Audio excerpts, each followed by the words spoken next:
예, 반갑습니다. 단일 전공 모의고사 문제풀이 하도록 하겠습니다. 자, 1번부터 바로 보도록 하겠습니다. 자, 액면가가 10,000원인 두 채권이 있는데 채권 A와 채권 B를 보니까 다른 것들은 다 동일하고 뭐만 다르냐면 지금 표면 이자율만 다르고 있습니다. 표면 이자율만 달라요. 채권 A는 표면 이자율 5%, 채권 B는 표면 이자율이 10%예요. 그래서 채권 B는 시장 이자율 10%가 같아서 액면채. 그 다음에 채권 A는 시장 이자율이 더 크니까 할인채 이렇게 됩니다.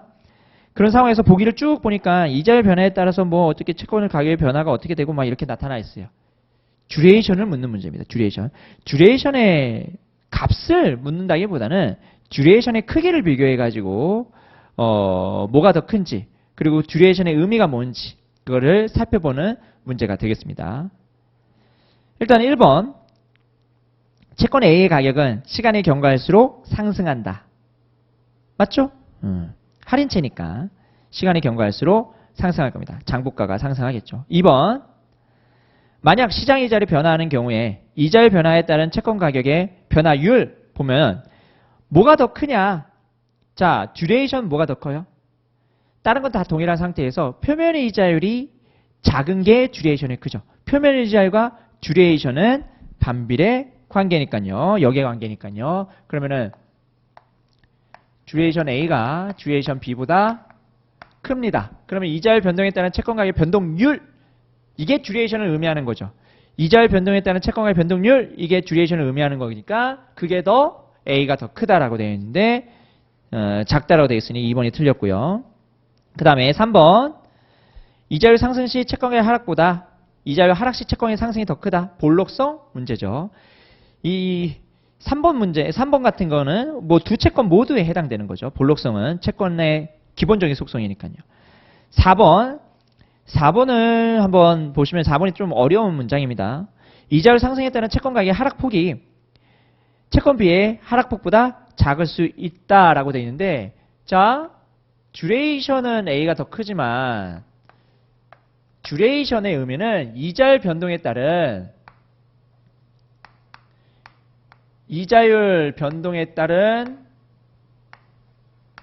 채권 가격의 변동률이 보통 우리가 얘기하는 듀레이션이에요. 우리가 얘기하는 듀레이션이 이자율 변동률에 따른 채권 가격 변동률 요게 자체가 우리가 생각하는 일반적인 듀레이션입니다. 물론 여기에 1 플러스 R이지만 어쨌든 중요한 거 아니에요. 그러니까 변동률분의 변동률이라고요. 변동폭과 변동률은 다른 겁니다. 자, 그러면 4번 보시면 이자율 상승에 따른 채권의 가격 하락폭 그 다음 B 자 A 채권의 수익률 곡선을 그 채권 가격선을 한번 그려볼까요? 그러면 어디서부터 출발하냐면 여기는 시장 이자율이 0%일 때는 채권 A는 얼마가 되냐면 저거 액면가 다 더하면 저거 명목금액 500 11,500 이 11,500부터 출발해가지고 이자율이 상승하게 되면은 이런 식으로 채권의 가격이 하락하죠. 그 다음에 채권 B는요. 13,000인가요? 13,000 여기부터 출발하죠. 그러면서 쭉 내려갑니다. 여러분 어느 게 기울기가 좀 더 가파릅니까? 밑에 있는 A, 위에 있는 B. 위에 있는 B가 더 기울기가 가파르죠. 그래서 이자율 변동에 따른 채권 가격의 하락폭은 A가 더 작을 수 있어요. 아시겠죠? 기울기가 뭐가 더 가파르니까 B가 좀 더 가파르잖아요. 지금 딱 보시면. 그래서 우리가 이 이자율 변동에 따른 채권 가격의 변동을 이렇게 얘기할 때는 듀레이션이 큰 게 이자율 변동에 따른 채권 가격의 변동률 자체가 크다라고 얘기를 하거든요. 보통. 그런데 우리 뭐 공기업 시험이나 이런 그 시험에서는요. 요런 것까지 이렇게 자세하게 이렇게 낼까? 이걸 알고 낼까라는 그런 의문은 조금 있습니다. 의문은 좀 있는데 잘 모르겠습니다. 요거까지 뭐 건드릴지는 잘 모르겠지만 그냥 요 모의고사 1회 모의고사 자체가 여기는 단일 전공 모의고사 자체가 제가 문제 수준을 조금 높게 했어요. 그냥 금융공기업 A매치 수준과 그냥 CPA 수준으로 보시면 될 것 같아요. 그래서 일반 공기업이나 일반 단일 전공을 공부하시는 분들은 조금 어려울 수 있다는 점 일단은 말씀을 드릴게요. 5번 채권 B는 시간이 경과할수록 이자율 변화에 따른 채권 가격의 변화율이 작아진다. 자, 만기가 짧을수록 듀레이션은 어떻게 돼요? 작아지죠? 그럼 이자율 변화에 따른 채권의 변화율은 작아집니다. 채권 B는 액면체거든요. 그래서 1번의 정답은 2번이 되겠습니다. 자, 2번 볼게요. 2번. 두 주식의 상관계수가 0.5입니다. 계산 문제네요. 그리고 1번, 2번 주식이 있고 기대 수익률 표준 편차가 있고 시장 가치가 있습니다. CFM이 성립한다고 하고 시장에는 위 두 자산만 존재한대요. 이게 되게 중요한 단서입니다. 두 자산만 존재한다면 이 두 자산을 가지고 시장 포트폴리오를 구성할 수 있는 거예요. 그때 주식 2에 총 시장 포트폴리오 위험에 대한 공헌 비율을 구하라고 하고 있습니다. 그럼 공헌 비율을 구하기 위해서는 공헌도를 구해야겠죠. 공헌도를 구하기 위해서는 각 주식의 투자 비중을 구해야 됩니다. 일단 투자 비중을 구하기 위해서 위에 표를 보니까 시장 가치가 주어져 있습니다. 시장 가치. 시장 포트폴리오를 구성하기 위해서 시장 가치는 어떻게 돼요? 개별 시장 가치는 총 시장 가치에서 개별 자산이 차지하는 시장 가치 비율이 바로 포트폴리오, 시장 포트폴리오를 구성하는 투자 비중이 되는 겁니다. 그거에 대한 정의를 알고 계시면 주식 1의 투자 비중을 우리가 구할 수 있고 주식 2의 투자 비중도 구할 수 있죠. 그러면은 2번 문제에서 주식 1의 투자 비중은 전체 800인가요? 800 중에서 600에 해당되는 거니까 75%. 그 다음에 2번에 대한 투자 비중은 25% 이렇게 나오고요. 그 다음에 공헌도를 구하려고 하다 보니까 우리 분산 매트리스를 좀 그려야겠죠? 그러면은 주식 2의 공헌도 구하는 거니까 주식 2 그러면 분산 공분산 매트릭스 하에서 주식 2의 공헌도는 요것과 요거를 합치면 되겠죠. 자, 여기 부분은 뭡니까? 여기 1, 그 다음에 2번의 투자 비중 곱하기 1번과 2번의 공분산, 그 다음에 여기는 2번의 투자 비중의 제곱, 그 다음에 2번의 분산, 요 값을 구하시면 되겠죠. 요 값을 넣으면 될 겁니다. 자, 근데 요거를 알아야겠죠. 그러니까 여기 있는 주식 2의 분산은 우리가 거기 표에 있어요. 표에 그 표준 편차 20%잖아요. 20%에 제곱하면 되잖아요. 제곱하면 되는데 뭘 몰라요, 지금? 예, 공분산을 몰라요. 공분산. 그러면은 1과 2의 공분산은 우리가 어떻게 쓸 수 있습니까? 1의 표준 편차, 2의 표준 편차, 그 다음에 1과 2의 상관계수 이렇게 우리가 나타낼 수 있죠. 자, 요거 1번에 대한 표준 편차가 10% 있고 2번에 대한 표준 편차가 20% 있고 그 다음에 상관계수가 0.5라고 되어 있으니까 요거 3개 곱해가지고 공분산 구할 수 있을 겁니다. 공분산을 구하시면 얘가 0.01 정도 나온대요. 0.01 여기 0.5 20% 0.01 정도 나온대. 이게 0.01. 그럼 여기다가 집어넣어가지고 요거의 합을 구하게 되면은 뭐가 나와요? 공헌도가 나옵니다. 자, 공헌도는 0.00437로 나옵니다. 얘를 넣으시면 0.00437호가 나옵니다. 세부적인 계산은 여러분들한테 맡기고 저는 그 논리의 흐름만 좀 설명을 드릴게요. 이게 좀 더 효율적인 것 같아서요. 자, 그러면 0.00437호고요. 그러면은 전체 포트폴리오의 분산은요. 요거까지 해가지고 4개 다 더하게 되면 전체 포트폴리오 분산 나오겠죠? 왜? 우리 공헌 비율을 구하는 거거든요. 공헌도를 구하면은 여기서 끝인데 공헌 비율을 구하는 거니까 전체 시장 포트폴리오의 분에 여기 있는 0.00437호 해가지고 공헌 비율을 구하시면 얘를 추가적으로 구해야 되잖아요. 그거는 여러분들이 한번 해보세요. 포트폴리오의 전체 분산을 구하시면은 여러분들 뭐 요거 4개의 합 구하시면 될 겁니다. 그런 다음에 구하는 거니까 뭐 논리 자체는 제가 설명을 드렸으면은 할 줄 아시겠고 그 다음에 여기 있는 계산은 여러분들이 직접 해보시면 좋을 것 같습니다.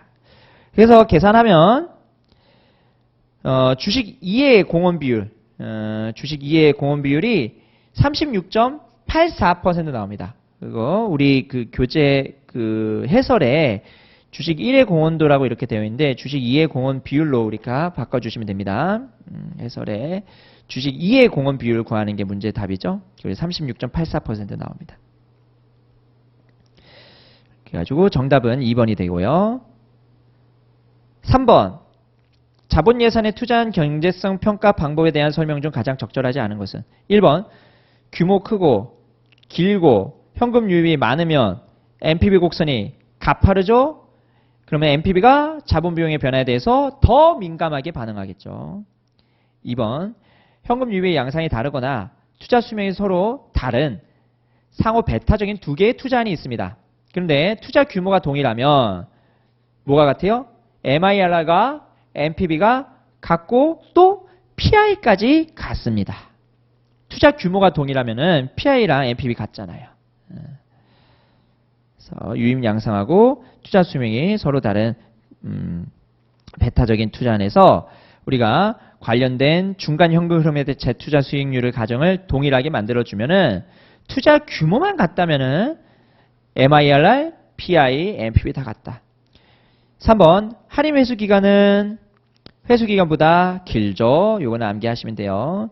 4번 IRR법에서는 미래의 현금 유입을 그 투자안에 IRR로 재투자했을 때 가정하고 NPV는 자본 비용으로 그리고 자본 비용으로 재투자한다는 것이 더 합리적이고 5번 대출형 투자안에서 자본 비용이 피셔의 수익률보다 작은 경우에 우리가 NPV법과 IRR법의 의사결정 결과가 달라질 수 있다고 했어요. 근데 여기 일치한다고 되어 있으니까 틀렸네요. 그리고 NPV 곡선을 한번 그려보면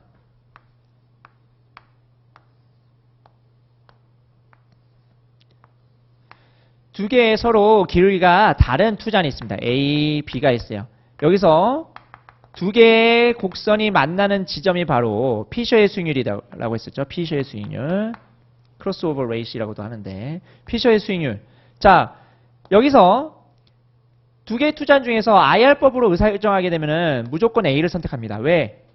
IRR A가 IRR B보다 더 크니까요. 그런데 NPV법에 의해서는 달라질 수 있죠. 자본 비용에 따라서. 자본 비용이 피셔의 수익률보다 작으면은 B 선택하고 만약에 자본 비용이 피셔의 수익률보다 크면은 A 선택하고 달라질 수 있는 거예요. 그런데 거기서 자본 비용이 피셔의 수익률보다 작은 경우에는요. IR법과 NPV법의 의사결정 결과가 달라집니다. 왜? 이때는 NPV는 B 선택하고 IRR은 자본 비용과 상관없이 무조건 A 선택하니까 달라지죠. 자, 4번 보도록 하겠습니다. 갑은 다음과 같은 세 가지 금융상품에 대해서 상담을 받았습니다. 이자율이 10%인 경우 아래 상품의 현재 가격의 크기 순서로 적절한 것은 자, A부터 볼게요. A의 현재 가치 12년 후부터 13천년도 12년 후 13천년도 말부터네요. 그러면 T13부터 11년 동안 50만 원씩 지급받는 상품이 있습니다. 그러면 A를 구해보면 뭐부터예요? 13년도 두두두두두 해서 T가 13일 때 그때 현금으로 얼마씩 50씩. 그럼 50씩 총 몇 회? 총 몇 회? 11년 동안. 그러면 11년 동안 50씩 이렇게 발생하는 거에 대한 현재 가치를 구하기 위해서 어떻게 하면 됩니까? PVA는 여기는 50을 12년도 시점으로 일단은 먼저 화폐 시장 가치로 보냅니다. 보낼 때 PVIFA 10%에 11 이걸 하시면 되겠죠? 그러면은 PVIFA 10%에 11 하면 될 거고 여기까지 하게 되면은 12년 말 시점에 가치가 됩니다.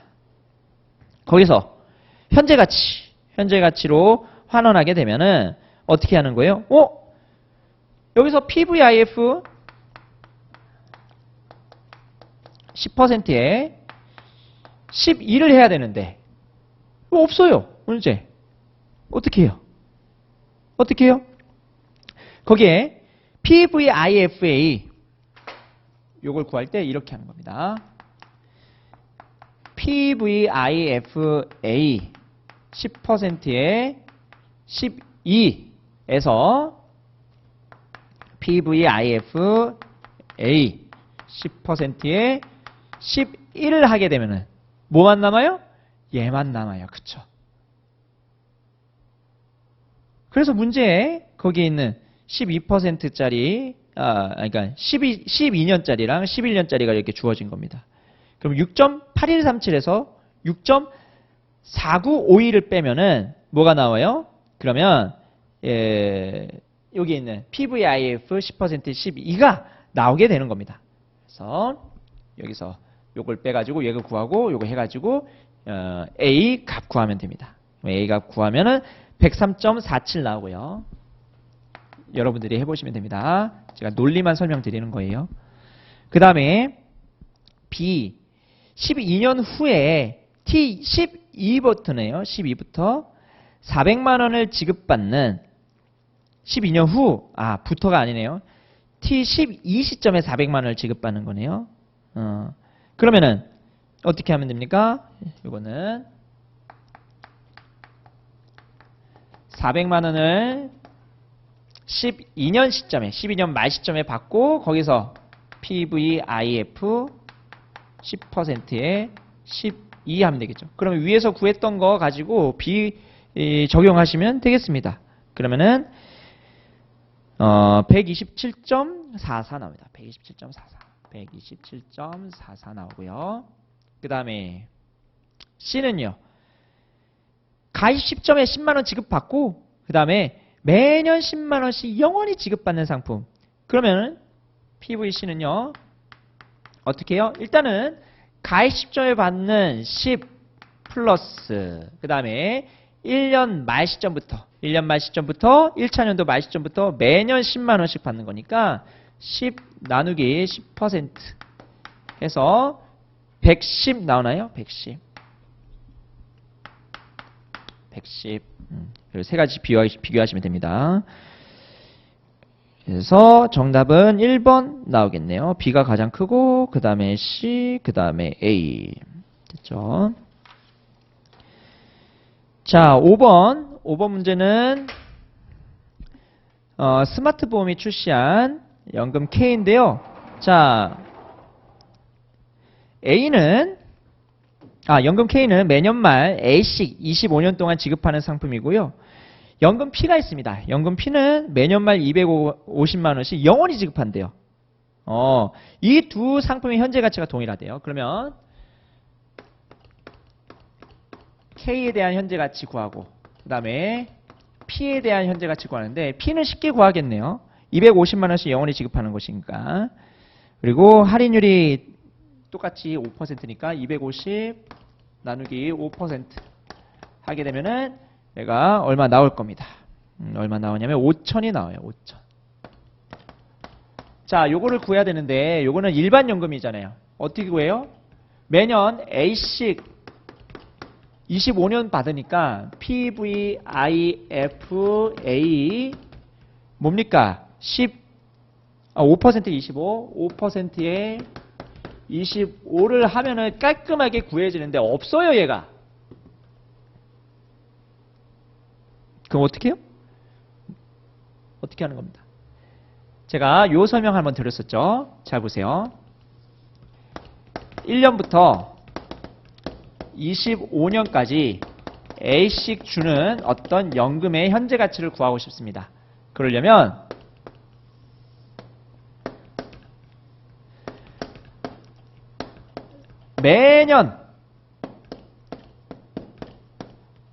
매년 A씩 지급하는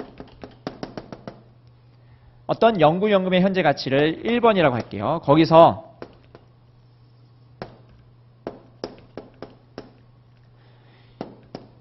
(26년부터) A를 계속 지급하는 어떤 연금의 현재 가치를 2라고 할게요. 1번에서 2를 빼게 되면은 여기는 K에 대한 현재 가치가 나옵니다. 그렇겠죠? 이 부분을 없애는 거예요. 그럼 요것만 남잖아요. 그럼 1번에 현재 가치는 A 나누기 5% 하면 될 거고, 2번의 현재 가치는 A 나누기 5%를 하게 되면은 25년 시점의 가치가 나오죠. PV25가 나옵니다. 그거를 현재 가치로 하기 위해서 곱하기 PVIF죠. 이거는 5%에 25 하는 겁니다. 그래서 얘를 이렇게 정리할 수 있는 거예요. A 나누기 5% 빼기 A 나누기 5% 곱하기 PVIF 여기 5%에 25 하면 됩니다. 그리고 요거는 문제에 주어져 있습니다. 그러면 얘랑 5,000이랑 같게 만들어주는 요 A를 구하시면 되는 겁니다. 됐죠? 계산은 해보시면 됩니다. 그래서 5번 이런 식으로 풀면 되는 것이고요. 6번 보도록 하겠습니다. 6번 CAPM과 APT에 대한 설명입니다. CAPM은 평균 분산 기준, APT는 차익거래 극대화 맞죠? 그 다음에 둘 다 위험 회피자 가정 맞고, 그 다음에 동질적 기대 가정 맞고, CAPM, APT 모두 시장 포트폴리오 수익률의 공통 요인 아니죠. CAPM만 시장 포트폴리오 수익률 공통 요인이고, APT는요. APT는 뭐만? APT는 뭡니까? 시장 포트폴리오 수익률이 공통 요인이 될 수도 있는데, 이거 말고도 다양한 요인들을 실증적으로 찾는 그런 과정을 거치죠. 그래서 4번이 틀렸고요. 5번 CAPM을 비판한 롤이네요. 현실적으로 진정한 시장 포트폴리오를 구성할 수 없기 때문에 CAPM은 검증할 수가 없다. 사후적으로 맞는지 틀린지 알 수가 없다라는 거예요. 모형은 만들었는데. 됐죠? 7번 보도록 하겠습니다. 7번 대안의 주가가 1,000원이고요. 자기 자본은 다음과 같다. 그리고 주가는 이론적 주가로 변한다고 가정할 때 각각의 재무정책 효과 설명 중 적절하지 않은 것. 자, 보통주 자본금 있고 자본잉여금 있고 이익잉여금 있고 자기 자본 있고. 1번 주식 배당하면은 자기 자본 안 변하죠? 맞죠? 주식 배당은 이익잉여금이 자본금으로 계정 대체되는 것 뿐입니다. 2번 액면금액 주당 1,000원으로 액면금액이 지금 500원인데 1,000원으로 병합하게 되면은 주식의 수가 몇 주가 되냐? 지금 원래는 몇 주였어요? 40만원 나누기 500원 하게 되면은 800주였나요? 40만원 나누기 500 하게 되면 800주였네요. 그러면은 액면금액 1,000원으로 하게 되면은 40만원 그대로인 상태에서 액면금액 1,000원이 되면은 400 되겠죠? 맞고. 그 다음에 3번 주당 150원의 현금 배당을 실시하게 되면 자기 자본 감소하는 거 맞죠? 그러니까 현금 배당 자사주 매입하게 되면은 자기 자본 같이 감소합니다. 4번 자사주를 매입했어요. 여러분 주당 1,500원에 10% 자사주를 매입했습니다. 그러면은 시장 가격보다 높은 가격으로 자사주 매입했죠. 이때는 주가 하락합니다. 이거 한번 볼까요?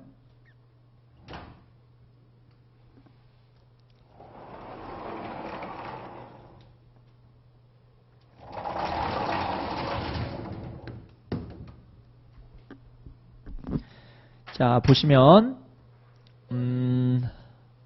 지금 현재 주가가 1,000원이고 그 다음에 주식 수는 800주입니다. 그러면 800주 곱하기 1,000원 이런 상태에서 자기 자본의 시장 가치는 80만이에요. 그런데 거기서 10%를 자사주 매입했대요. 10%. 그러면은 80주를 자사주 매입한 겁니다. 그리고 주당 1,500원에 그러면은 80주를 1,500원 하게 되면 12만원이 자기 자본 가치가 없어지게 되죠. 그 다음에 거기서 80 그러면 68만 그러면 68만이 되고요. 그때 주식수는 얼마가 돼요? 이제 720주 됐죠. 이거는 뭐 단일 전공 시간에 다 설명드리는 툴이니까 뭐 제 수업을 들었으면은 뭐 풀 수 있을 겁니다. 객관식 때도 설명드렸고. 자, 그럼 어쨌든 여기서 주식수를 역산해서 구하면 68만에서 720주 하게 되면은 944가 나오죠. 주가 어떻게 됐어요? 주가가 하락했습니다. 시장 가격보다 높은 가격으로 우리가 자사주를 매입하게 되면은 주가가 하락한다는 것을 확인할 수 있습니다. 그리고 만약에 시가로 내가 매입하게 되면은 주가 변해요? 안 변하죠. 자사주 매입할 때 시가로 매입하게 되면은 가격 안 변합니다. 그리고 4번 틀렸고요. 5번 무상증자하면 주가 어떻게 돼요? 상승하죠. 주식수가 상승하죠. 주식수 상승하니까 주가는 어떻게 돼요? 하락하죠. 무상증자를 하게 되면은 주식수는 증가하죠. 증자하니까 주식수는 증가하는데 자기자본 가치는 그대로니까 주가는 하락한다. 불변이다. 틀렸죠. 그래서 4번, 5번 다 틀렸습니다. 8번 주한송은 초기 투자액이 2천억이며 매년 200억 원씩 영업이익이 영구히 발생하는 신규 사업을 고려하고 있습니다. 신규 사업에 대한 목표 부채 비율은 150%, 대형기업으로 두송의 부채 비율 100%, 주식 배당 1.12. 자, 그러면 그 주 두송으로부터 뭘 발라내야 돼요? 영업 베타 있죠? 영업 베타. 영업 위험만 반영된 베타를 발라내야겠죠. 됐죠? 그래서 발라내는 작업을 해야 된다라고 생각을 하시고, 무위험 부채래요. 그러면 부채에는 위험이 없구나. 시장 기대 수익률 10%, 무위험 이자율 2%, 법인세율 40%. 신규 사업의 수년가와 가장 가까운 것은 이렇게 되어 있습니다. 먼저 대형 기업을 이용해 가지고 우리가 뭘 구해야 돼요? 영업 위험만 반영된 베타. 신규 사업에 적용될 영업 위험만 반영된 베타를 구해야겠죠. 8번. 자, 그러면 두송의 재무 상태, 신규 투자에 대한 재무 상태를 보시면 비율이 어떻게 되어 있어요? 주 두송은 부채 비율이 100%예요. 이렇게 되어 있습니다. 그리고 여기 있는 주식 베타는 얼마로 되어 있냐면 주식 베타는 1.12로 되어 있습니다. 여기에 1.12.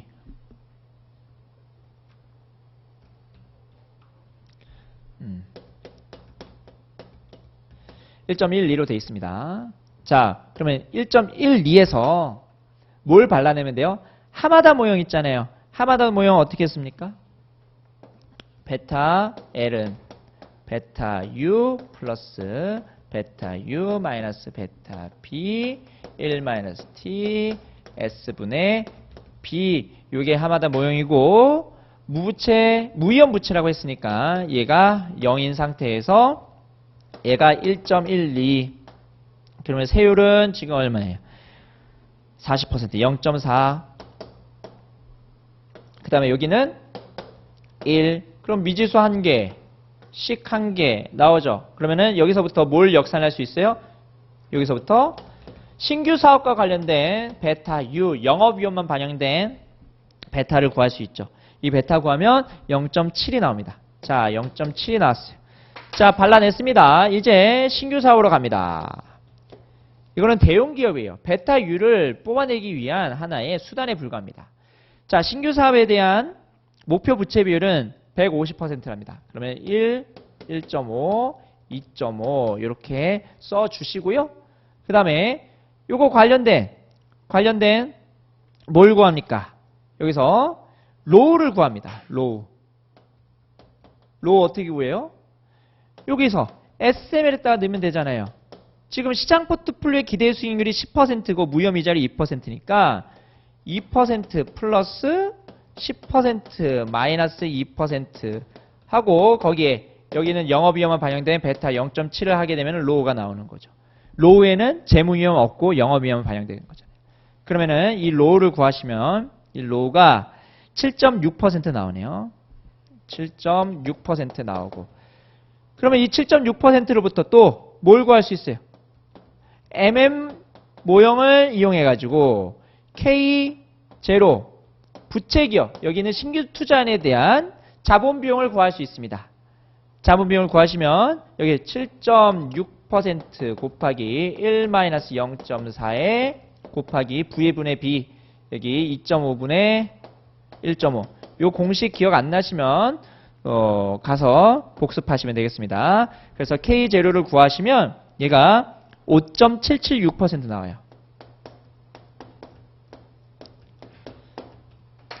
여러분, 죄송한데 끝난 게 아니죠? 뭘 구하는 거예요? NPV 구하는 거예요. 그러면 NPV는 그 투자로부터 발생하는 미래의 현금 흐름이 FCF가 얼마예요? 매년 200억씩 영업이익이 발생되는데 거기서 세율 1-0.4 고려해가지고 매년 200 곱하기 0.6만큼 영구히 발생하는 영구 현금 흐름을 구하고, 거기서 할인율은 뭡니까? 여기 5.776%죠? 5.776%로 나눠주게 되면은 이 투자의 가치가 나오고, 거기서 뭘 뺍니까? 2천억 투자 금액 2천억 빼죠? 2천억 빼게 되면 NPV가 나오게 됩니다. NPV 구하시면 77.56 이렇게 나옵니다.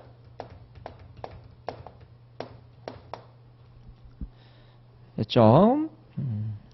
그래서 8번 전형적인 문제입니다. 어렵게 나오게 되면 이렇게 전형적인 문제가 돼요. 지금 봤어요. 네, 그렇군요. 학생들이 있었어요. 없는 줄 알았는데. 자, 8번 그렇게 해가지고 구하시면 되고요. 자, 9번 보도록 하겠습니다. 9번. DCL이 3이고 DOL은 1.5고 그 다음에 퍼가 12인 것으로 확인됐습니다. 영업이익이 10% 증가할 경우에 주가가 10% 상승한대요. 그렇군. 그때 영업이익이 증가한 후에, 영업이익이 10% 증가한 후에 퍼는 어떻게 되냐? 영업이익 10% 증가할 때 주가가 10% 상승하니까, 자, 퍼에 있는 분자는 일단 10% 상승할 겁니다. 자, 요거 한번 볼게요.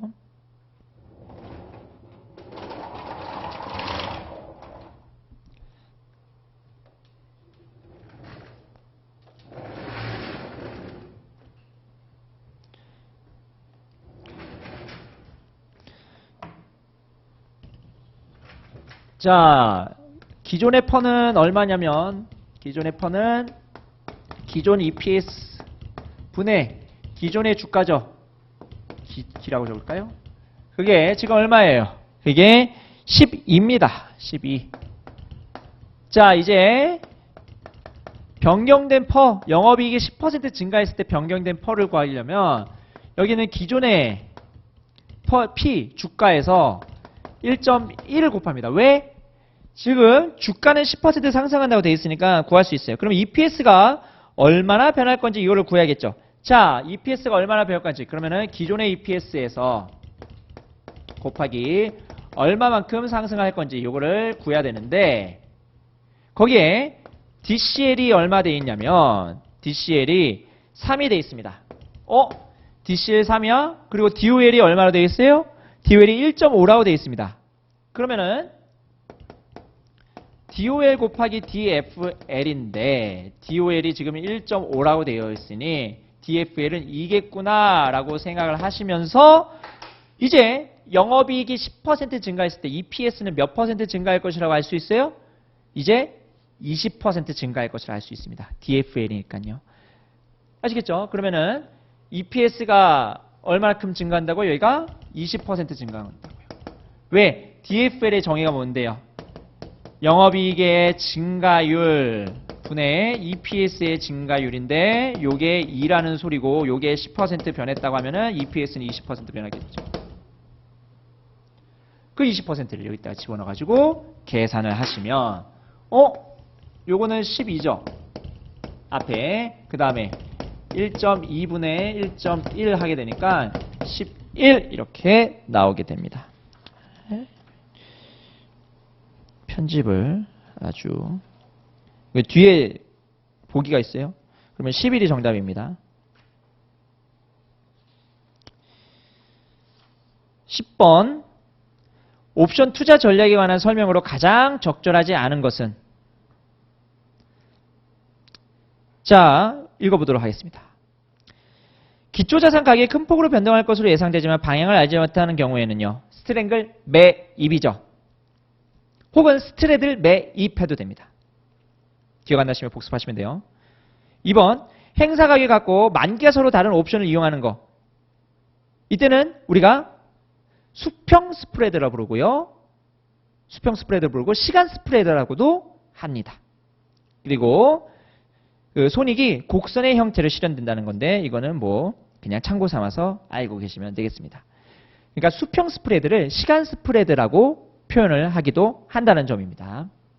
3번. 기초자산의 가격의 표준 편차의 변화에 대한 옵션 가격의 변화를 이용한 것이 바로 배가죠. 그러니까 옵션의 가격에 영향을 미치는 요인들이 굉장히 다양한데 거기서 변동성이 영향을 미치는 것을 알아본 민감도 지표가 바로 배가입니다. 4번 방비콜은요. 기초자산을 보유한 투자자가 콜을 매도하는 거. 그 다음에 5번 기초자산의 가격이 큰 폭으로 변동할 것 같은데 하락보다 상승이 예상되는 경우 스트랩. 만약에 상승보다 하락이 더 예상되는 경우는 스트립. 11번 보도록 하겠습니다. 11번 주 대안은 63만원 상당의 기계장치 구입을 고려 중입니다.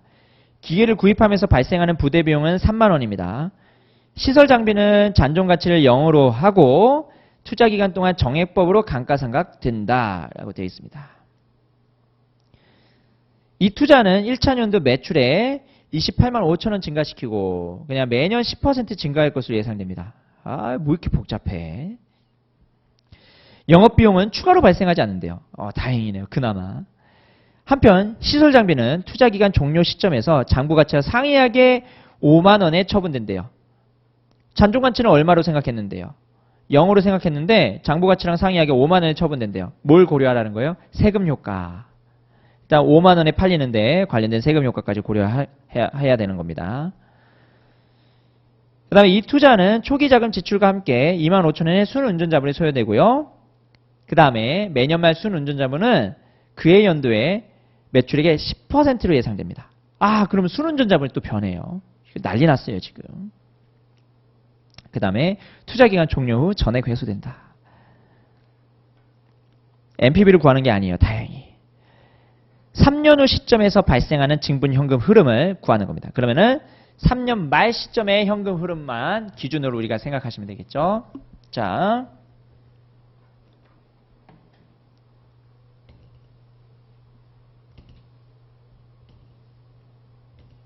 (3년 말) 시점.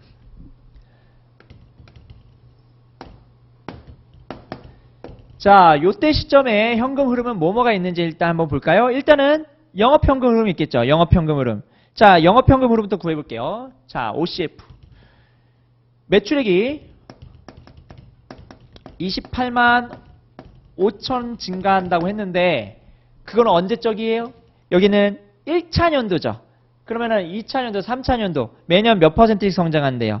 매년 10% 성장한다고 했으니까 1.1의 제곱 한 번, 두 번 하게 되면은 전체 3차년도의 매출액이 나옵니다.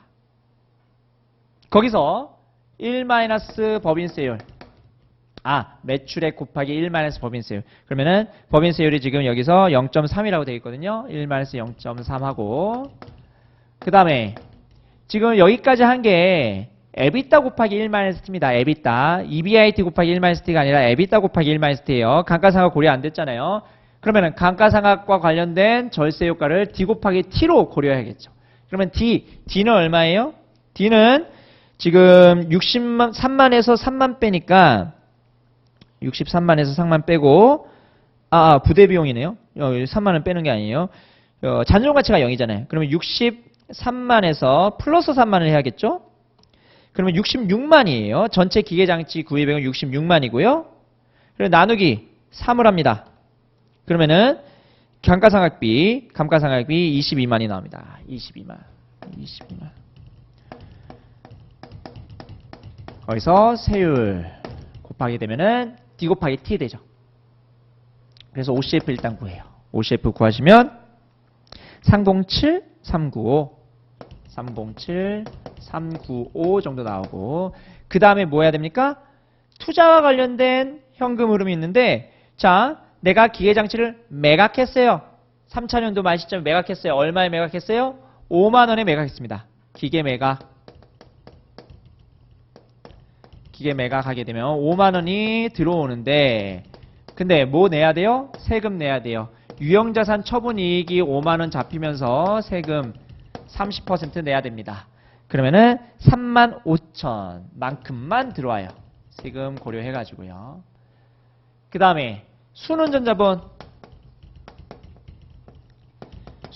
이제 3차년도 말 시점에는 빵이잖아요. 그러면 다 회수해야겠죠. 그러면 2차년도 말 시점에 여기 있는 넷 워킹 캐피탈의 잔액을 구해야 됩니다.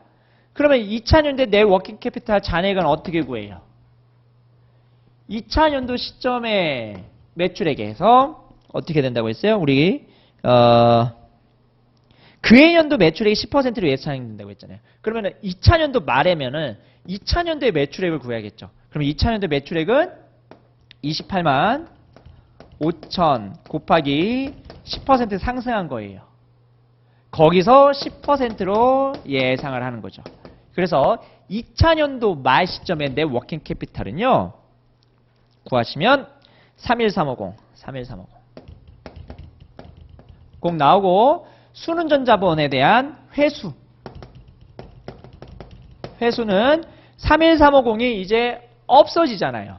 31350이 없어지니까 플러스 31350 해가지고 요거 세 개 다 더하시면 됩니다. 더하시면 373745 나와서 1번이 정답이에요. 자, 12번 보도록 하겠습니다. 시장 모형이 성립한다고 가정하고 시장에 존재하는 자산 1, 자산 2, 기대 수익과 표준 편차는 다음과 같습니다. 옳지 않은 것. 시장 포트폴리오 표준 편차는 15%라고 가정하고 한번 보도록 하겠습니다. 자, 시장 모형이 성립된대요. 시장 모형. 일단 1번. 자, 주식 1과 주식 2의 공분산.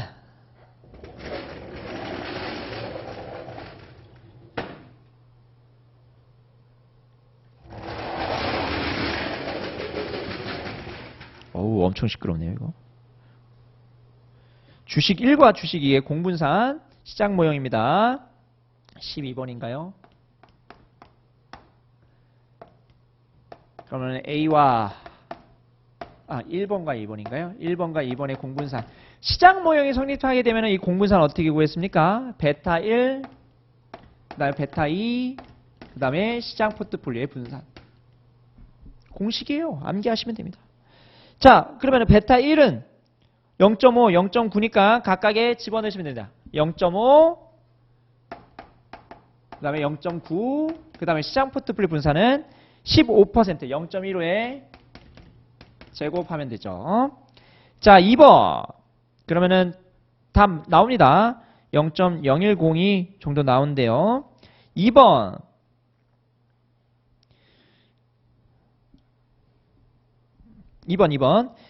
주식 1과 시장 포트폴리오 간의 공분산. 주식 1과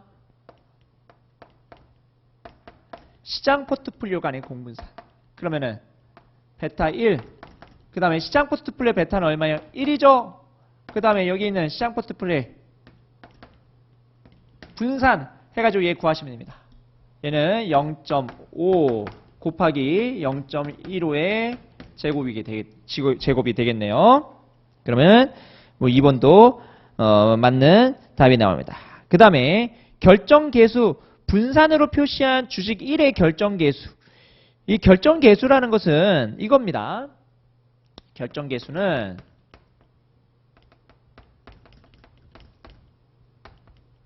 전체 총위험에서 여기 있는 체계적 위험, 그 개별 자산의 체계적 위험을 고려하는 건데 시장 모형에 따르면 전체 1번 자산인가요? 1번 자산의 총 위험이 얼마예요? 1번 자산의 총 위험이 10%죠. 10%의 제곱. 그러면은 0.1의 제곱이 나오고요. 그 다음에 체계적 위험은 우리가 어떻게 구합니까? 전체 총 위험은 우리가 이렇게 구할 수 있죠. 여기 있는 1번 주식에 대한 총 위험은 1번 주식에 대한 베타의 제곱, 그 다음에 시장 포트폴리오의 분산, 그 다음에 1번 주식에 대한 잔차 이렇게 구하잖아요. 여기서 요게 체계적 위험 부분이고 여기가 비체계적 위험 부분이죠. 여기는 체계적 위험 부분을 여기 분자로 가져가게 되면은 결정계수가 나옵니다. 자, 그러면은 여기 베타 1이 0.5였죠? 0.5의 제곱, 그 다음에 0.15의 제곱 하게 되면은 얘가 얼마가 나오냐? 0.5 곱하기 0.5 곱하기 0.15 곱하기 0.15 나누기 0.01 하게 되면은 0.5625 나옵니다. 그러면 전체 위험에서 56.25%가 체계적 위험입니다. 라는 겁니다. 이게 결정계수예요. 됐죠? 그 다음에 주식 2의 비체계적 위험 구하래요. 주식 2의 비체계적 위험. 주식 2의 표준편차가 0.15거든요. 0.15의 제곱입니다. 그 다음에 베타 2의 제곱. 베타 2의 제곱 곱하기 시그마 m의 제곱. 그 다음에 2번의 잔차의 분산. 하게 되면 지금 뭘 구하면 돼요? 요거 구해가지고 0.15의 제곱에서 얘 빼면 되잖아요. 그러면은 잔차 분산 나오잖아요. 비체계적 위험 부분 나오잖아요.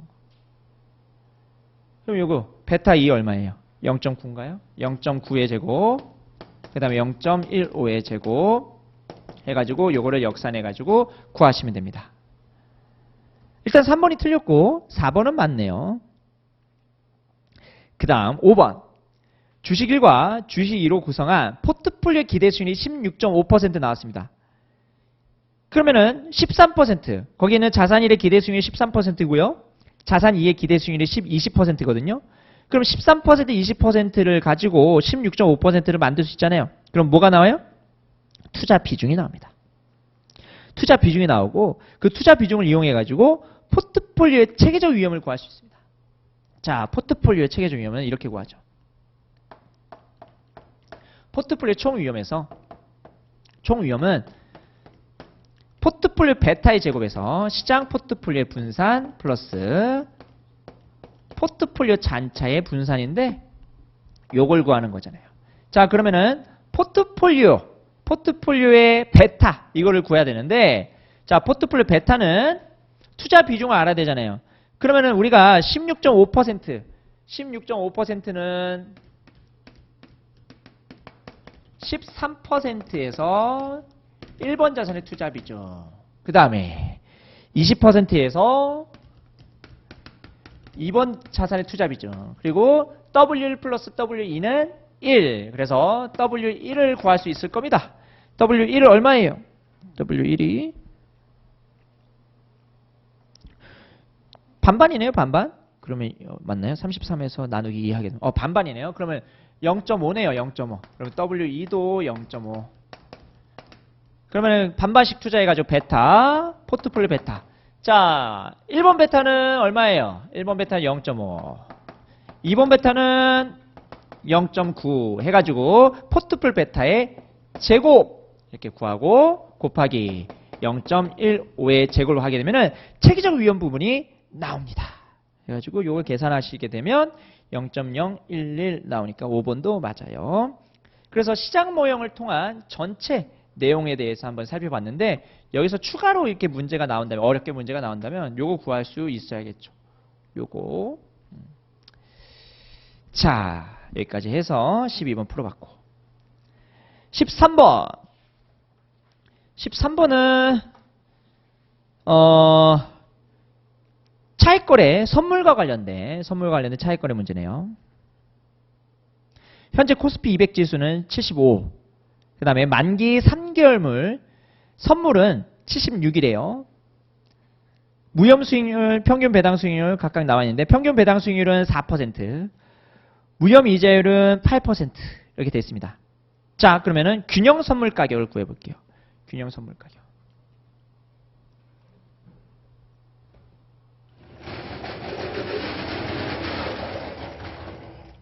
균형 선물 가격.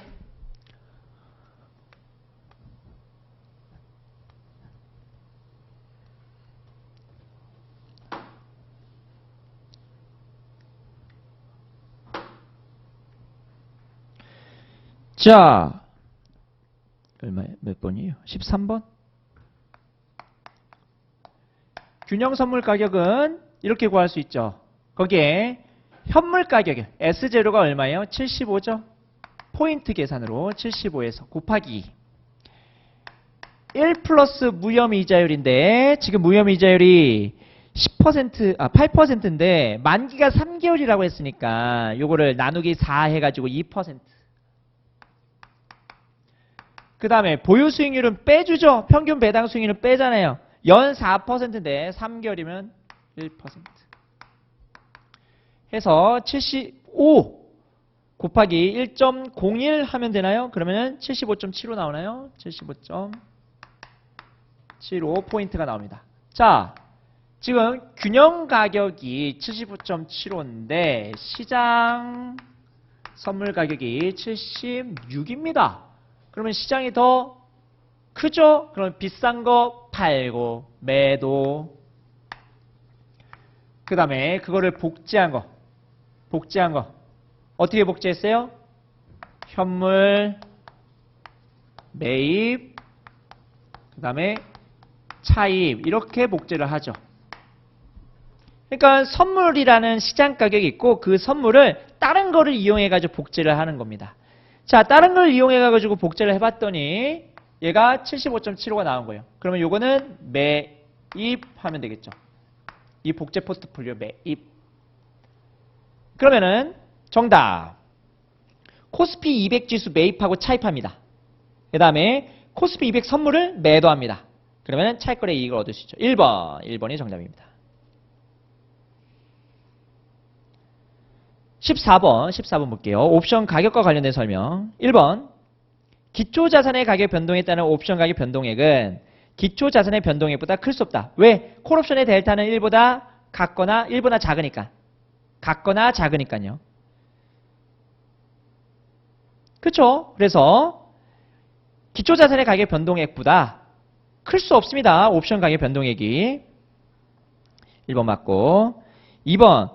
이항 옵션 가격 결정 모형에 따르면 기초자산의 상승 확률, 우리가 이항 옵션 가격 결정 모형을 보시면요. 상승 확률, 하락 확률하고 관계가 없었죠. 상승률, 하락률과 관련이 있었지. 이 자산의 가격이 상승할 확률, 하락할 확률하고는 무관했습니다. 그게 이항 옵션 가격 결정 모형의 치명적인 단점이라고도 할 수가 있었죠. 그래서 상승 확률이 높아져도 기초자산의 가격이 달라지지 않는 한 콜옵션의 가격도 달라지지 않습니다. 그래서 2번 틀린 거예요. 3번. 다른 모든 조건이 동일하고 이자율이 0보다 큰 경우에는요. 콜옵션의 이론가격이 등가격, 풋옵션의 이론가격보다 큽니다. 등가격인 상태에서는 우리가 콜옵션의 이론가격이 풋옵션의 이론가격보다 크다라고 했었죠. 정리를 해볼까요? 몇 번이에요? 14번. 자, 등가격이라는 말은 행사가격이랑 그 다음에 현물의 현재 가격이랑 같은 거예요. 같다라고 보면은 우리가 S0 플러스 P0 마이너스 C0는 PVX인데 이거를 정리하게 되면은 S0 마이너스 PVX는 콜옵션의 가격 마이너스 풋옵션의 가격입니다. 근데 요것과 요게 같은 등가격 상태라면 얘가 양수가 나오고 왜? 얘가 더 크니까요. 얘보다. 그러면 얘가 양수가 나오니 콜옵션의 가격이 큽니다. 3번 맞아요. 4번. 배당이 클수록 기초자산의 가격은 낮아지겠죠. 풋옵션은요. 그러면 기초자산의 가격하고 풋옵션은요. 서로 반비례 관계, 역의 관계니까 풋옵션의 가격은 높게 형성될 겁니다. 옵션의 종류에 상관없이 시간 가치는 등가격 상태일 때 가장 높게 나타난다. 우리가 객관식 때 설명드리는 어떤 내용인데 행사 가격을 기점으로 해가지고요. 요 X축의 값이 만기시 주가다. 그러면은 콜옵션의 가치가 어떻게 됩니까? 이런 식으로 꺾인 선의 그래프로 그려지죠. 그런데 만약에 여기가 현재 주가다. 그러니까 S0다 라고 하면은 콜옵션은요. 이런 식으로 곡선의 형태를 띠게 됩니다. 요 차이가 바로 시간 가치고요. 시간 가치고 등가격일 때 시간 가치가 가장 높습니다. 왜? 결국은 외가격으로 갈수록 내가격으로 갈수록 시간 가치는 감소하기 때문입니다. 그러니까 등가격 상태에서 시간 가치가 가장 높게 나타난다. 이렇게 보시면 됩니다. 그래서 14번의 정답은 2번이고요. 15번. 합병 논의가 있기 전 마트와 위닝의 정보입니다. 마트가 위닝을 합병하려고 합니다.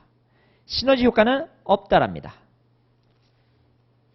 자, 그 표 보시고 그 밑에 보시면 주 위닝의 입장에서 합병 전후의 EPS를 동일하게 유지하기 위한 주식 교환 비율은 얼마인가? 주 위닝의 입장입니다. 마트가 위닝을 지금 먹는 건데 그 위닝의 입장에서 우리가 보고 있는 겁니다.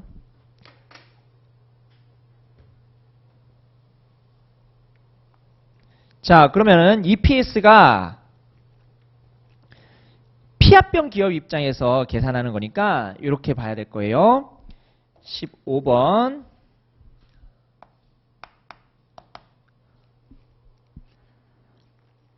자, 피합병 기업 입장에서의 합병 전의 EPS 얼마입니까? 거기에 있는 당기순이익을 거기 주식수로 나누면 되겠죠? 그러면은 합병 전. 제가 피합병 기업을 B라고 할게요. 그러면 합병 전의 EPS는 5천인가요? 5천, 5만인가요? 5만 이렇게 나오고 그 다음에 합병 후의 EPS를 그 피합병 기업 입장에서 한번 보는 건데요. 자, 합병 후에 피합병 기업 입장의 EPS는 이렇게 구해지죠. 합병 후에 전체 EPS에서 주식 교환 비율을 곱하게 됩니다. 자, 그러면은 주식수는 어떻게 돼요? 주식수, 전체 주식수는 25,000주. 마트에 있는 25,000주에서 그 피합병 기업 위닝이 가지고 있는 만주 곱하기 2R을 해가지고 주식 교환을 해버리죠. 그 다음에 여기 있는 EPS는요. EPS 그 단기순이익은요. 50억 플러스 5억. 그래서 55억이 되죠. 시너지 효과는 없다고 했으니까 그냥 단기순이익 50하고 5억 더하시면 됩니다. 거기서 이 R을 곱해야지만 피합병 기업 입장에서의 EPS를 구한 거죠. 이게 얼마가 돼야 돼요? 5만 이렇게 돼야 됩니다. 거기서 이 R을 구하시는 거예요. 이 R 구하시면 0.25 나옵니다. 피합병 기업 입장이니까요. 자, 16번. 16번은 ABC라는 채권이 있는데요. 가만히 보시면 뭐가 다르냐면 일단은 AB는 이표채, C는 무이표채, 만기 다 다르고 액면 금액은 똑같은데 액면 이자율도 다르고 만기 수익률도 다르고 다 뭔가 다 달라요. 자, 먼저 1번. 1년 현물 이자율은 10%다. 채권 A를 보니까 연 1회 지급하는 그런 이표채고요. 액면 금액은 10,000원이고 액면 이자율은 10%예요. 그러면은 채권이 이렇게 나옵니다. 16번인가요?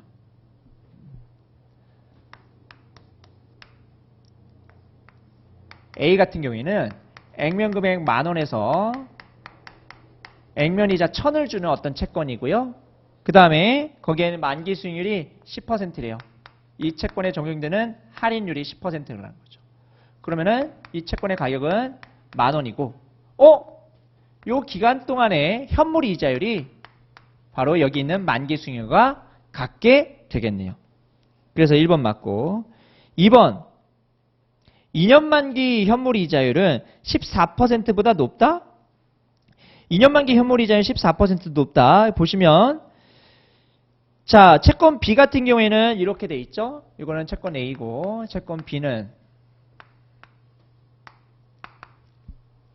2천, 12,000.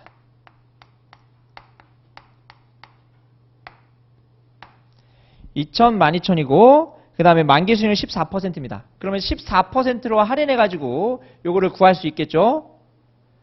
자, 그러면 14%로 할인해가지고 어떤 채권의 가격을 구했습니다. 이렇게 구할 수도 있고요. 채권의 가격을 또 어떻게 구할 수도 있다고 했습니까? 현물 이자를 이용해가지고 채권의 가격을 구할 수 있겠죠. 그러니까 요거를 전체 통으로 14% 해가지고 구할 수 있고요. 아니면 얘는 10%, 그 얘는 0R2 이렇게 해가지고 할인할 수도 있습니다. 그러면은 이 만기 수익률 14%라는 것은 여기는 현물 이자율들의 평균치가 된다는 것을 여러분들이 확인을 하셔야 됩니다. 그렇죠? 얘 12,000원을 14%보다 높은 이자율로 할인해야지 평균적으로 14%로 할인한 값과 동일하게 되는 거죠. 조금 열심히 그 현물 이자율, 그 다음에 만기 수익률, 선도 이자율 관계를 잘 복습을 하셨으면 그렇게 어렵지 않아요. 그러면은 당연히 여기는 요걸 계산할 수도 있겠지만 굳이 계산을 안 해도 14%보다 높습니다. 여러분들이 확인을 계산을 하셔도 됩니다. 그 다음에 1년 후 1년 만기 선도 이자율은 14%도 높다. 여러분 여기에 이자율이 지금 10%고요. 그 다음에 여기 이자율이 얼마인지 몰라요. 얼마인지 몰라요. 그런데 얘랑 10%랑 평균 친 게 14%예요. 그러면은 얘랑 평균 친 게 얘인데 당연히 얘가 14%가 높은데 얘가 얘보다 높으니 1FE거든요. 1FE가 얘보다 높으니 당연히 14%보다 높겠죠. 뭔가 계산하라는 문제가 아니에요. 요거는 사실은. 그러니까 빨리 풀려면 딱딱딱딱 현물 이자율과 그 다음에 만기 수익률 관계, 만기 수익률과 또 현물 이자율 또는 선도 이자율 관계 이것들을 우리가 익숙했으면 문제를 몇 번 이렇게 풀어봤으면 그러면은 굳이 계산 안 해도 풀 수 있는 문제가 됩니다. 물론 여러분들이 확인차 풀어봐도 되죠. 3년 만기 현물 이자율은요. 3년 만기 현물 이자율은 14.2%. 왜? 거기에 액면 이자율이 있어요? 없어요? 없죠. 순수 할인채예요. 채권 C는 순수 할인채입니다. 순수 할인채의 만기 수익률은 현물 이자율. 그러면 3년 만기 현물 이자율 14.2%고요. 선도 이자율을 구하긴 구해야겠네요. 수익률 곡선이 우상향인지 우하향인지 이거를 알아야 되니까. 수익률 곡선이 우상향이 되지는 않습니다. 만약에 거기에 있는 2년 만기 현물 이자율을 구해보면요. 2년 만기 현물 이자율이 14.4% 나오거든요. 이게 14.4% 나온대요. 그러면은 수익률 곡선은 어떻게 돼요? 10%에서 14.4%를 갔다가 14.2%로 떨어지는 수익률 곡선이죠. 우상향하지는 않네요. 트위스트 모양입니다. 자, 그 다음에 17번. 17번은 거기에 있는 기대 영업이 3억 원으로 영구히 일정할 것으로 예상되는 어떤 주식회사가 있고 그 다음에 40만 주 보통주 자본으로 조달했고 현재 주가 3,000원. 그러면은 그 보통주로만 자본을 조달하고 있으니 자기 자본 가치가 곧 기업 가치가 되죠. 그러면 40만 주 곱하기 3,000원 하게 되면 12억인가요? 10억 상태입니다. 근데 거기 그 문제에서 그냥 계속 잔송 주식회사예요. 다라가 갑자기 튀어나왔는데 잔송입니다. 잔송. 잔송 주식회사는 현재 이자율 10%로 회사채 10억 원을 발행해가지고 주식의 일부를 재매입하려고 합니다. 그러면 회사채를 발행한대요. 법인세율 40%예요. 부채 조달하게 되면 기업가치 어떻게 될까요? 증가하겠죠. 자, 그때 어떠한 식으로 우리가 진행이 되는지 그걸 한번 살펴보도록 하겠습니다. 회사채 발행 후에 자기자본 비용, 그 다음에 회사채 발행 후에 가중평균자본 비용 이걸 구하는 건데요. 자, 먼저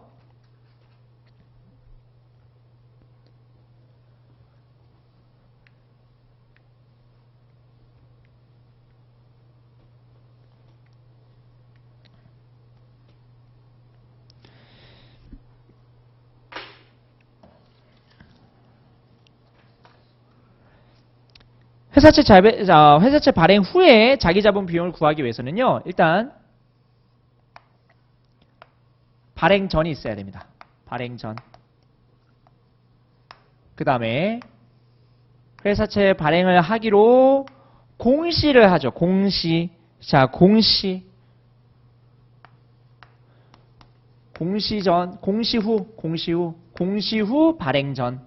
공시 후 발행 전입니다. 그 다음에 발행 후 이렇게 나눠집니다. 문제는 17번. 자, 발행 전에는 얼마냐면 40만 주에서 3,000원을 곱해요. 그러면 12억 나옵니다. 요거는 12억. 여기 주가는 3,000원. 그리고 주식수는 40만 주. 공시를 했어요. 자, 공시를 하고 발행이 되면, 자, 공시되면은 공시하는 순간 어떻게 되냐면 우리가 효율적 시장 가설에서 배웠잖아요. 부채 사용하게 되면은 기업 가치 늘어나죠. 얼만큼 늘어날까요? 그러면은 VL은 VU 플러스 B 곱하기 T인데 VU는 얼마예요? VU는 매년 3억 원의 기대 영업이익이 있는데 법인세율이 40%니까 0.6하고 그거에 대한 할인율이 모르네요. 로우. 근데 요거 자체가 지금 얼마냐면 이게 12억이죠. 12억에서 그래서 플러스 B 곱하기 T.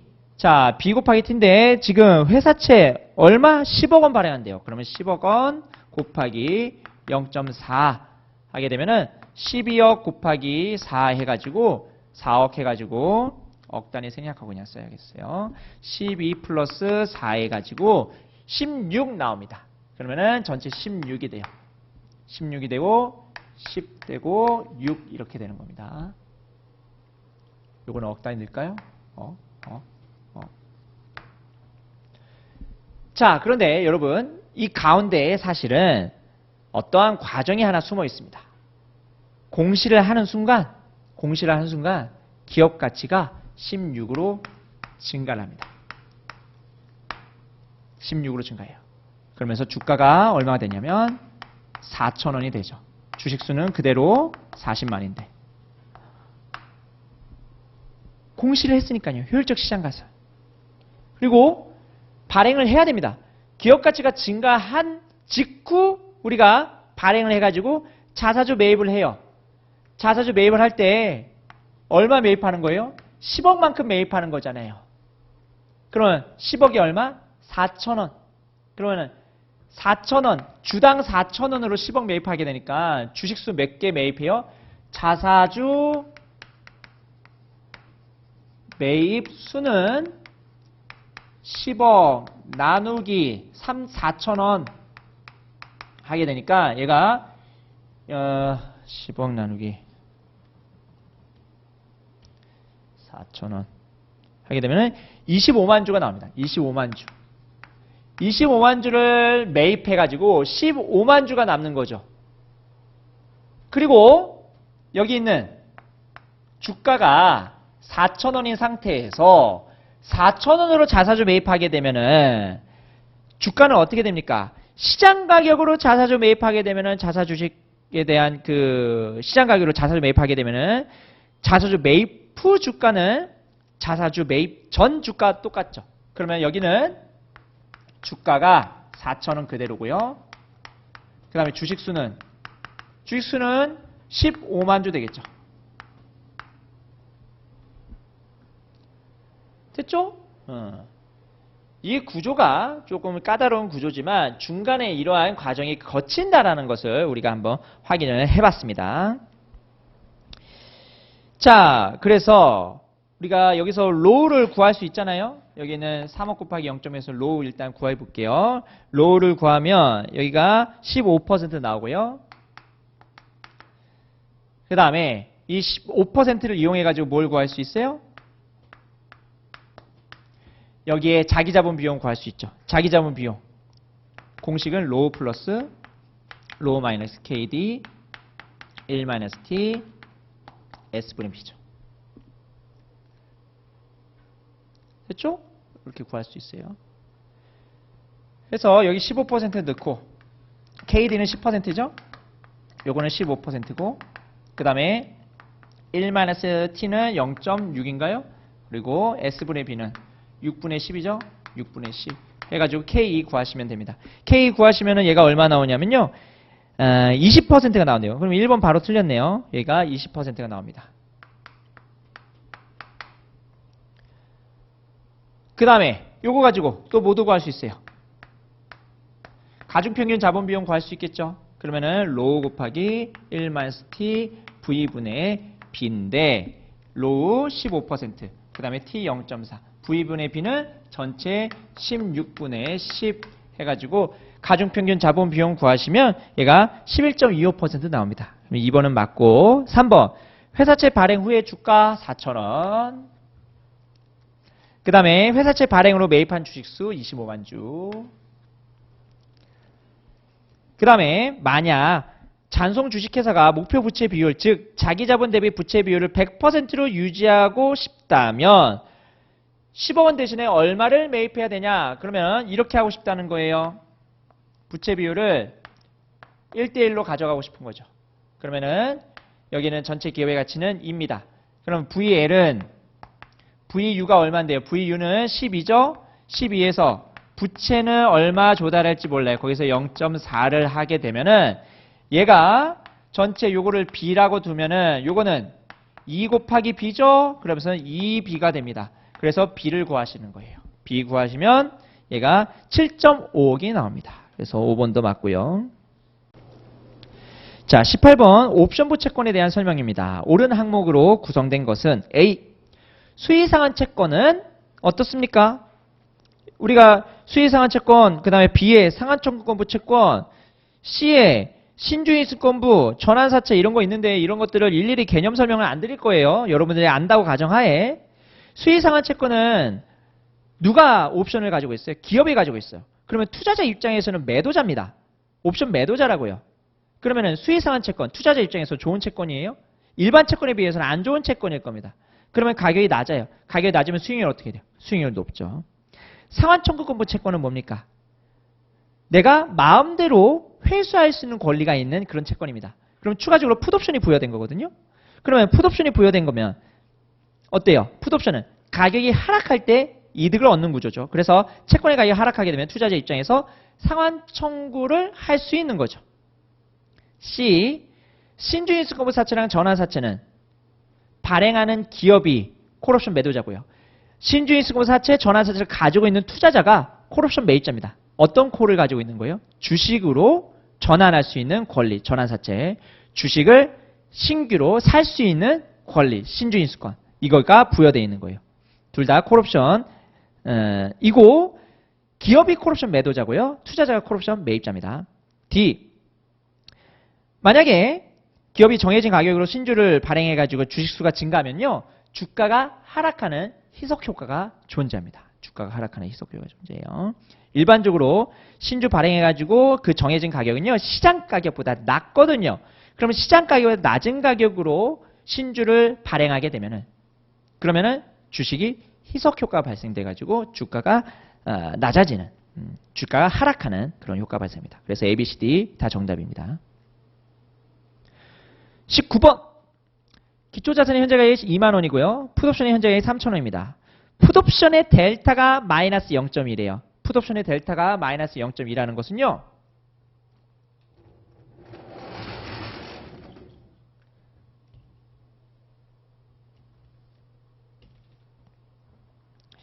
자, 주가가 변했을 때 풋옵션의 가격이 0.2배 변한다는 거예요. 자, 거기에 두 번째 줄에 기초자산의 가격이 변동해서 풋옵션의 가격이 4,000원이 됐습니다. 그럼 풋옵션의 가격이 증가한 거예요. 지금은 3,000원에서 4,000원 증가했으니까 얘가 플러스 1,000 된 겁니다. 그러면은 여기는 주가의 변동분은 얼마나 되냐면 마이너스 5,000이 돼야지 마이너스 0.2가 될 겁니다. 그럼 주가는 5,000만큼 감소하겠네요. 그럼 2만에서 5,000 감소하게 되면 15,000. 1번이 정답입니다.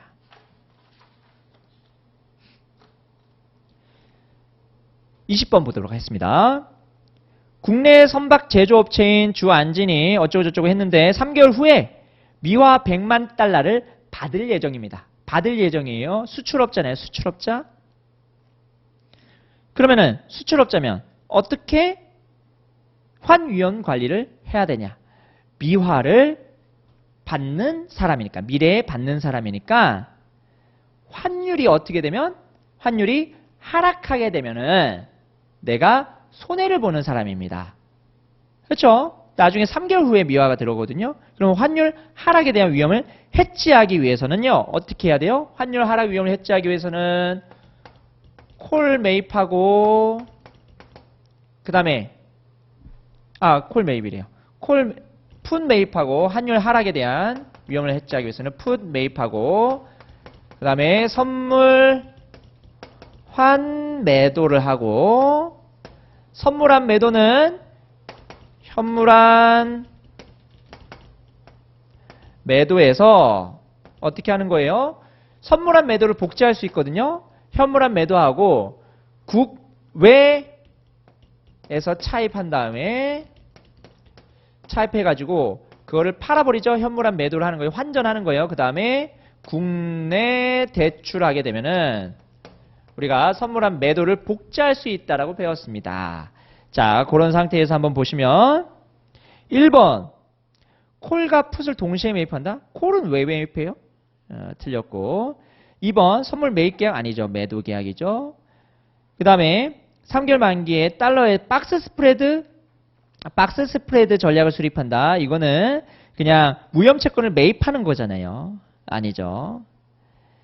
하락에 대한 위험을 해지해야 됩니다. 어떻게 해야 돼요? 국내 유로은행에서 달러를 차입해가지고 이거를 매도하고 그 다음에 국내 은행에다가 투자하는 선물한 매도를 복제하는 단기금융상품 시장을 이용한다. 4번이 정답입니다.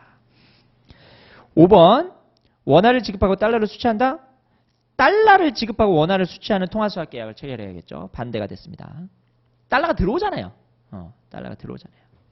그러면 달러를 지급하고 원화를 받는 어떠한 계약관계, 통화수학 계약을 체결하겠죠. 여기까지 해서 20문제 다 풀었고요. 약간 어려운 문제들이 섞여 있으니까 여러분들이 공부 열심히 하셔가지고 다시 한번 말씀드리지만 일반 전공 시험, 일반 단일 전공 시험보다는 난이도가 훨씬 높습니다. 그러니까 여러분들이 감안하시고 문제를 보시면 될 것 같습니다. 예, 오늘 여기서 마치도록 하겠습니다. 수고하셨습니다.